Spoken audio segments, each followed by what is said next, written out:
Hello everyone, welcome back to SkillWeb. In this video, I'm gonna show you how to make a quiz video in Canva.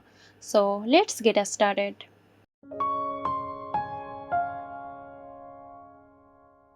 Begin by signing into your Canva account and then select Create a Design. Now here charts by typing quiz. You can choose a template from here. For example, I'm choosing this one. Now you can insert your question and multiple choice. You can also include images or icons to make it more engaging. Design and customize the quiz elements such as fonts, colors and backgrounds.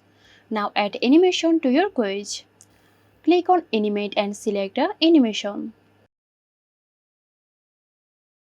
You can change the time here. Now play the video and here you go. Make any necessary adjustments if needed. Once you are satisfied with your quiz video, download it. Okay, that's it. If you found this video helpful, give us a like and subscribe to our channel for more interesting videos. This video is sponsored by Zerosoft. Zerosoft offers graphic design, UI UX design, digital marketing and web development. Elevate your brand with Zerosoft today. For more details, check the description box.